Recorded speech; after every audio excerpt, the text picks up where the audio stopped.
Welcome to Refocused Radio. Once again, we are here today, and today we have another show lined for y'all today. So when days feel chaotic and polarized and overwhelming, how do you deal with that? How do we stay grounded, engaged, and purposeful? Well, we have a special guest today. Her name is Lauryn Axelrod. She has a website, laurynaxelrod.com.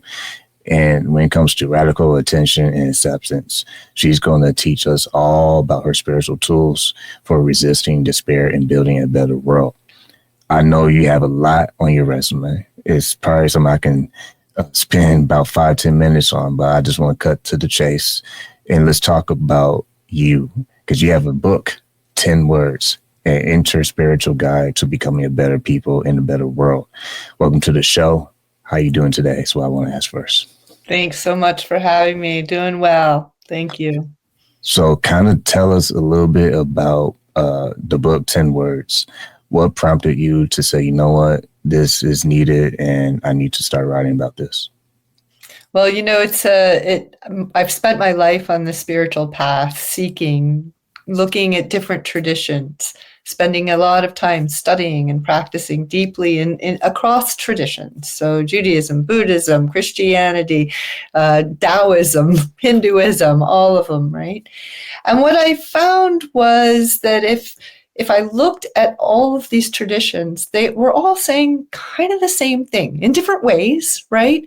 Different surface stuff, but underneath it, they were saying the same thing, and the same things kind of, you could distill them down into principles, right? That were common across the board, and just the principles of how to be a better person in a better world, the tools for getting through this difficult thing we call life.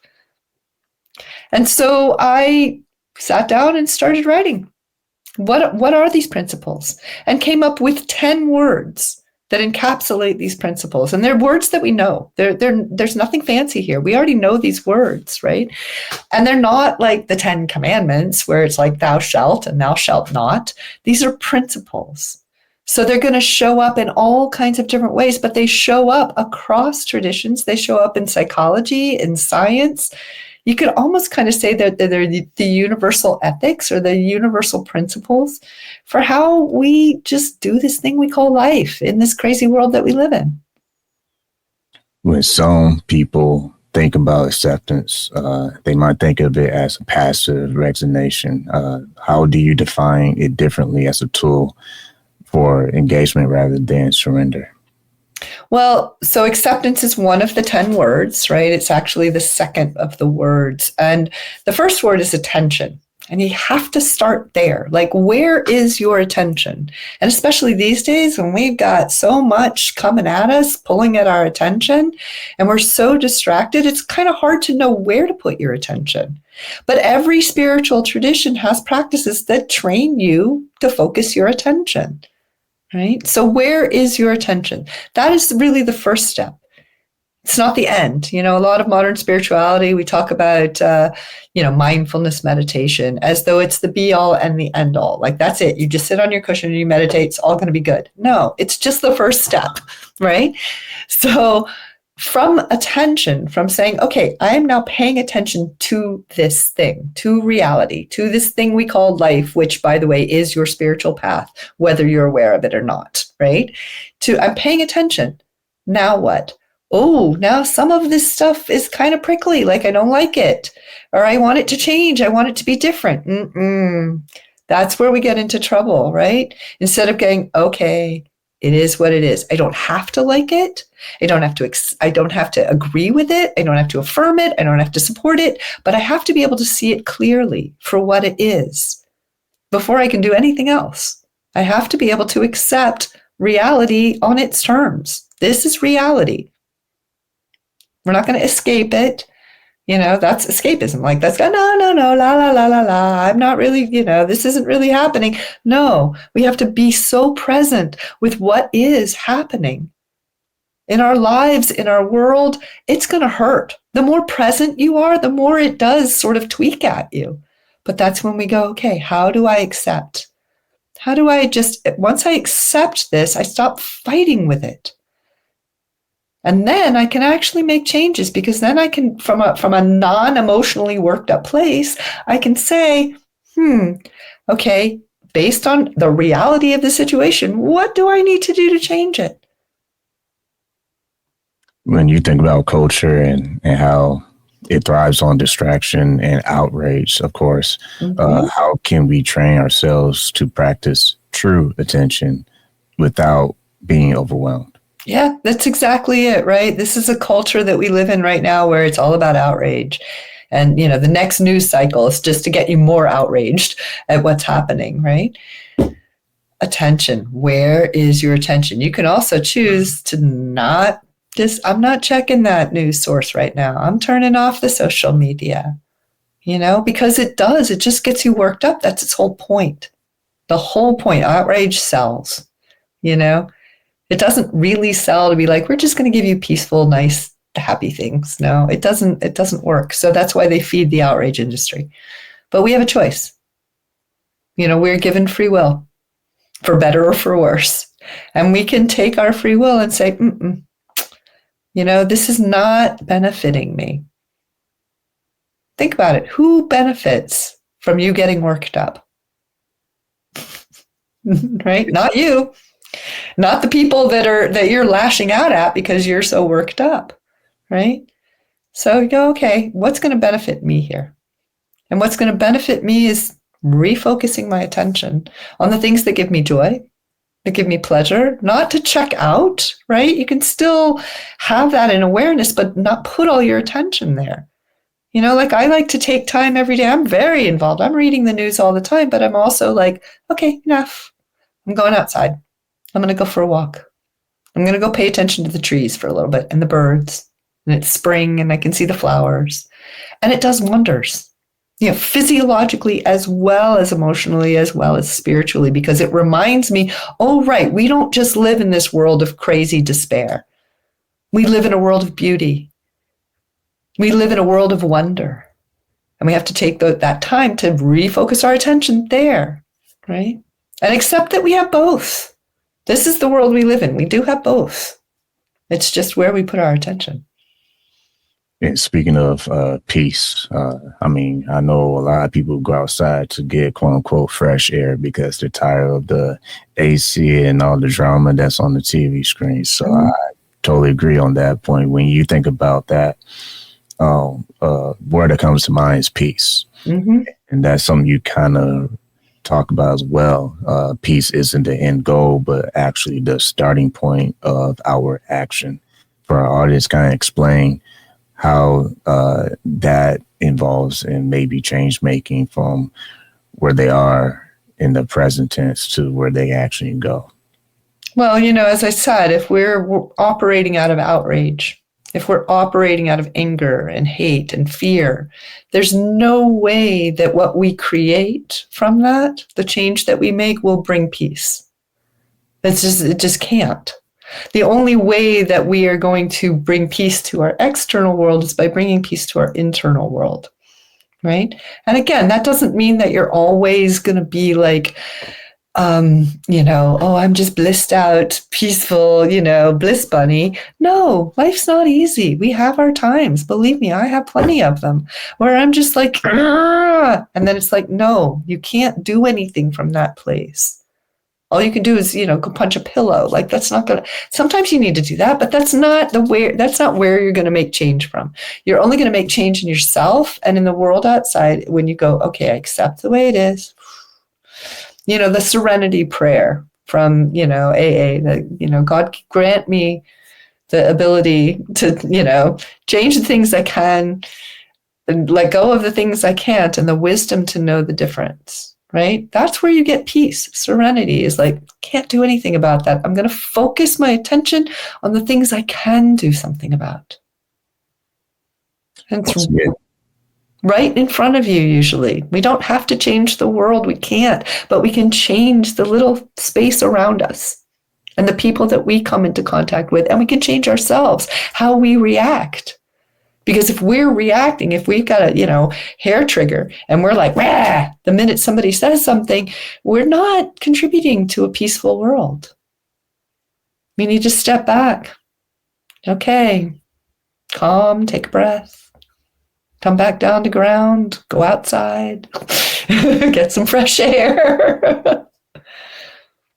I love that. Once again, listen on Refocused Radio, watching us online, talking to our guest today, Lauryn Axelrod. You can go to her website, laurynaxelrod.com. We're also talking about her book, 10 Words and Interspiritual Guide to Becoming Better People in a Better World. You remind me of a guest I had on who was a U.S. Marine. He had a very unique observation that was pretty clever. And he was talking about closed doors.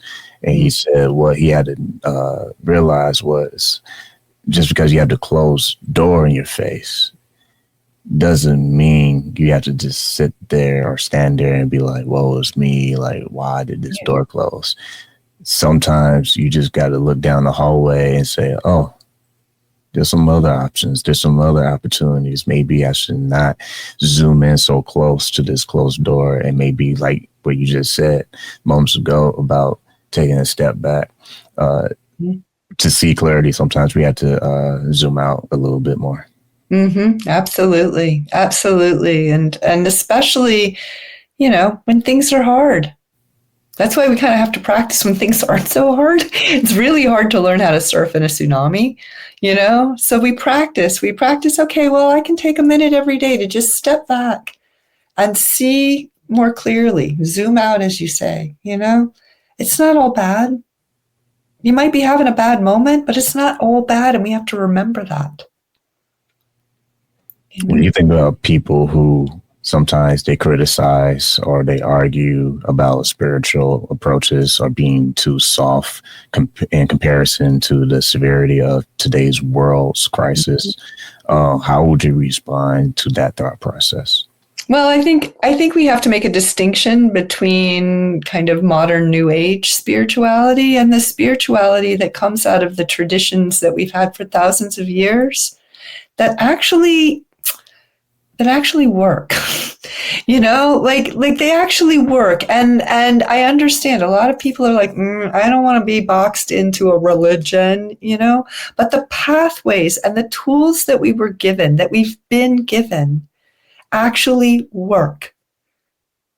So that's really what the 10 words are, is looking at what are those tools, what are the principles that we can apply in our own lives that come out of these texts, to help us become better people in a better world, help us get through this crazy that we're living in, and the other thing is that a lot of modern spirituality, we kind of pick and choose, and we pick, I like this part and I like this part and this is comfortable and this makes me feel good.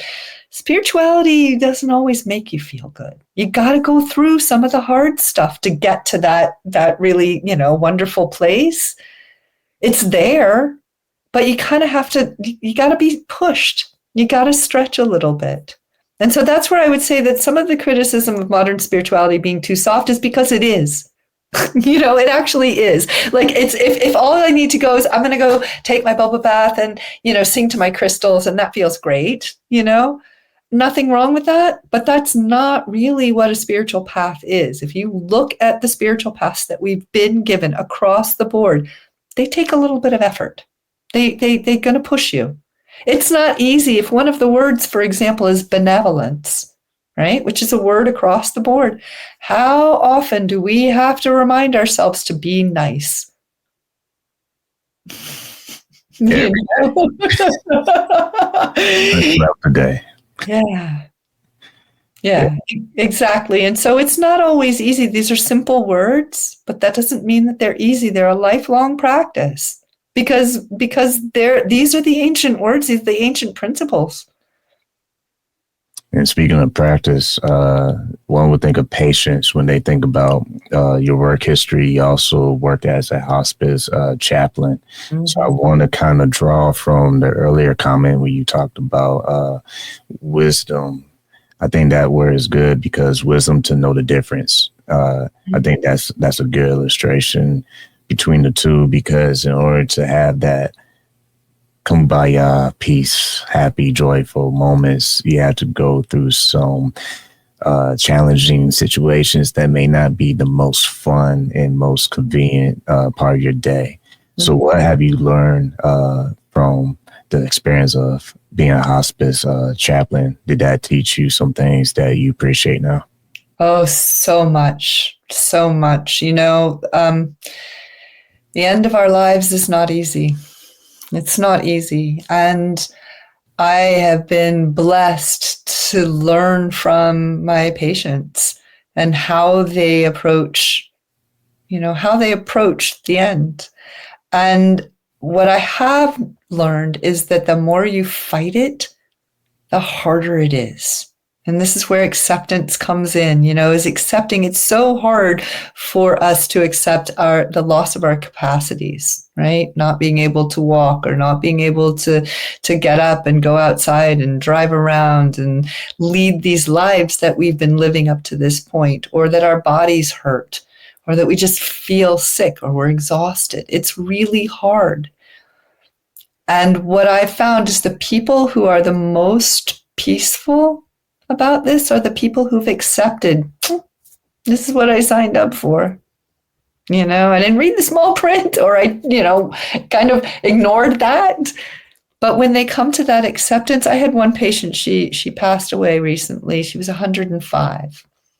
And the thing that was amazing about her was everything was still wow. Like, she was still alive every day for her. Literally, when she woke up in the morning, she was, I have another day. The gift, the ultimate gift that we have is the gift of life. And every day that we have it, let it be the wonder of the fact that, wow, I'm breathing. I get to be here.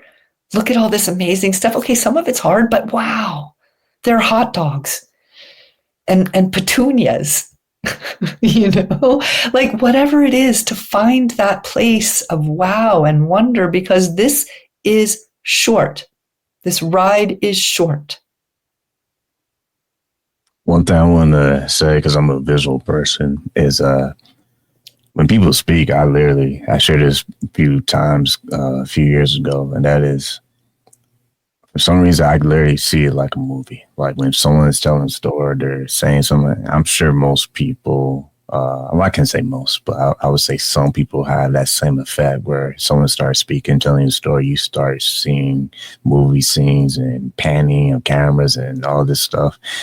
Well, I couldn't help but to think about the word reflection, because in life, as you are going through all these years, you, at some point, whether you want to or not, you have to begin to reflect. And you reflect on your stories or experiences and things you've been through and witnessed and all that. So my next question for you is, when you think about reflection, how can people who watch this and listen to this episode start to internalize that process? Because I think sometimes it can expose our biases or our denials in life. Yeah. So one of the words, the sixth word, is contemplation, right? Is taking some time every day, every couple of days, every week, right? To just get quiet, go into the temple is the way I describe it. Like, con is in templum, right? So into the temple, or with the temple. And that is a time to reflect, right? We never are going to get better or be the people that we want to be, become the people we want to be, if we can't see where we've come from and be able to look back and go, that didn't work so well. How can I do this differently, right? Or who is it that I really am trying to be? What are my values? What matters to me? We need to take time to reflect. We can't just go, plow through, because, again, I can tell you that people at the end who haven't taken that time to reflect, they get hammered. They get hammered at the end. Suddenly everything comes at them, instead of taking that time once a week and go, how did this week go? How could I have done something differently? Maybe that didn't work so well, or that actually worked really well. Okay, do that again. That worked. It's important that we contemplate or reflect. And for our listeners and viewers, you're going to hear me say this yet again. I promise you, it's not the story of the show, but just emphasizing what you just said, I want to add to that. We've been saying for the past few months now, getting 1% better every day versus trying to be Babe Ruth and hit the home run on the first swing. Because even he said in great words that you can't win today's games with yesterday's home runs. So when it comes to that, I'm going to do the best I can in this moment that I have. Right. Kind of explain to the audience what that means in your own perspective. I really couldn't have said it better. It's right now is all you have, right? And you do a little bit every day. So there's a quote, it's kind of a mashup from Micah in the Bible, and then Pirkei Avot, which are the sayings of the elders in the Jewish tradition. And the quote is this: "Do not be daunted by the world's grief. Do justly now. Love mercy now. Walk humbly now. You're not obligated to complete the work, but you're not free to abandon it either." Right? So it's exactly what you're saying. We do a little bit. We do what we can with what's in front of us right now. The next moment, it might be something else. We can't save the world. Like, not all of us are, only a few people get to be born, Martin Luther King Jr. or Gandhi, and the rest of us just have to do what we can do right now with the people and places right in front of us. And if we did that, can you imagine the world that we would live in if everybody just was like, how can I make myself and the world right in front of me a little bit better today? Wow. Wow. What kind of world would we live in? We would live in that paradise. I really believe that.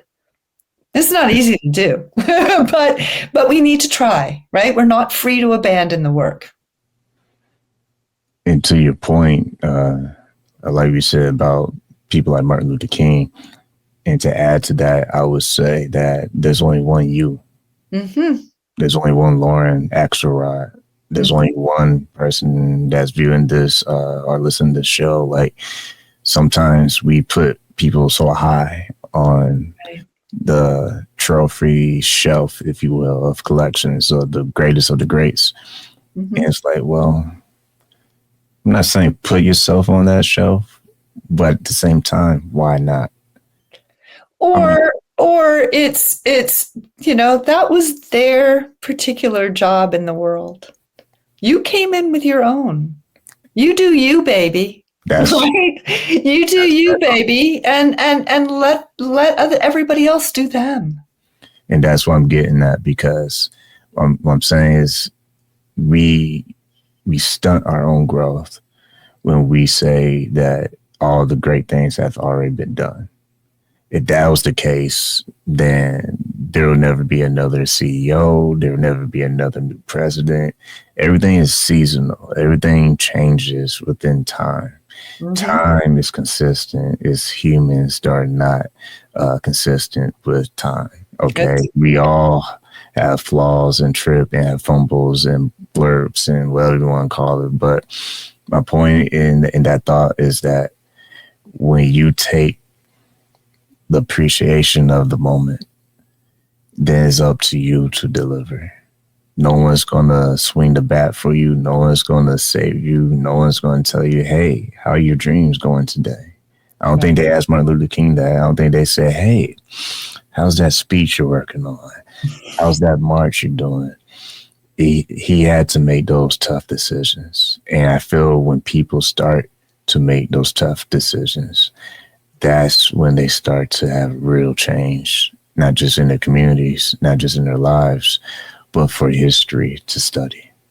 Yeah. Yeah. And who's to say what the next thing is supposed to be anyway? You do what you're passionate about, what breaks your heart, what you love, work that way. One of the things that we talk about in the book is the urge to serve. Because at a certain point, once you've been on a spiritual path a little bit of time, that's going to come up. How can I serve others? How can I serve the world that I live? Well, that is going to be as individual as every person who's hearing this or reading the book. We all can serve in our own way. And who's to say what changes the world? Sometimes just smiling at the person in the checkout line could completely change the world. You don't know that. At least it might change their day. That's changing the world. Yeah. Yeah. I think that is something that if people pay more attention to, it's like the small things are always the very pixels that make the big picture. Mm-hmm. I mean, I would almost say that you said that be 1% happier. I'm going to say be 1% kinder. How can you be 1% kinder today? Because I guarantee you will feel that 1% happier if you are 1% kinder. Definitely. Yeah. I think when people take account of what's actually there versus what they assume or what they want to believe, when they take all that out and just actually observe what's in front of them, that's the only way you know how to take your next step. Exactly. That's acceptance right there. Attention and acceptance. The first 2 of 10 words, right?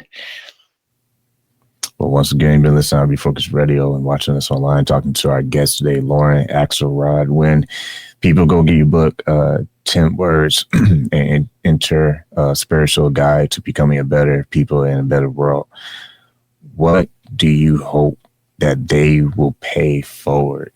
Not just appreciating the effort you put into the book to teach them wisdom, but also their duty of what they should and ought to do after they read the message. Well, we've kind of already touched on it, really. One of it is you do you, and you do what you can in this moment right now. That's going to pay it forward. Be who you are, become the person that you want to be, and do what's right in front of you. Serve, care. If someone feels like they are too overwhelmed with life's challenges, I know what you're going to say, but just for those in the back, what would you say to encourage them to move on? Take a breath, step back, refocus your attention, right? Refocus your attention on the things that give you joy. The world's just going to keep turning. You can come back. You can turn the TV back on, but for now, take care of you because you can't, you got to put your oxygen mask on first. You got to take care of you. You will be a much, much better, happier person if you take care of you first and then go out. So if you're overwhelmed, take a break. No harm. There's no harm in taking a break, especially now. We're all overwhelmed. I think we all are. I think if we just all were really honest and admitted it, we're all pretty overwhelmed. Take a breath. With that said, make sure you go to Lauryn's website, laurynaxelrod.com, and get a copy of her book, 10 Words. And like always, to you, I want to say thank you for your time. Thank you so much.